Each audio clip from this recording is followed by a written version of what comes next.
Love జిహాద్. హిందూ అమ్మాయిని ప్రేమించాలి అంటే ముందు హిందూగా పేరు మార్చుకొని ఆ అమ్మాయిల వెనక తిరిగి ఆ అమ్మాయిని ప్రేమించి ఆ అమ్మాయిలు ఇంట్లో నుంచి పారిపోయి వచ్చి పెళ్లి చేసుకునేలాగా చేసి పెళ్లి చేసుకున్న తర్వాత అసలు రంగును చూపించి, అలాగే క్రిస్టియన్ అమ్మాయిల విషయంలో కూడా, ఇది హిందూ అమ్మాయిల విషయంలోనే కాదు, క్రిస్టియన్ పేరుతో తిరుగుతూ ఆ అమ్మాయిల్ని ప్రేమించి ప్రేమలో పడ్డ తర్వాత పెళ్లి చేసుకున్న తర్వాత ఆ అమ్మాయిలకు మతం మారమని ఇష్టారీతిగా వ్యవహరిస్తూ ఉండేదాన్నే లవ్ జిహాద్ అని చెబుతూ ఉంటారు.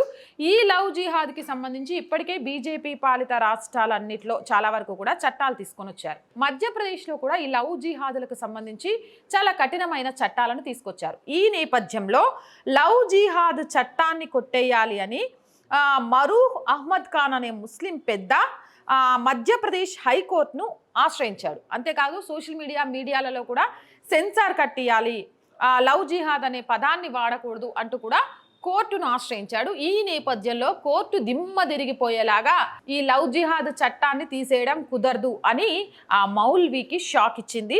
ఆయన పేరు మరూహ్ అహ్మద్ ఖాన్ అనే ముస్లిం పెద్ద. అసలు ఇన్ని కేసులు జరుగుతున్నా ఇంకా ఎందుకు ఈ లవ్ జిహాద్ మాయగాళ్ల చేతుల్లో చిక్కుకొని చాలా మంది అమ్మాయిల జీవితాలని నాశనం చేసుకుంటున్నారు అనుకుంటున్నారు?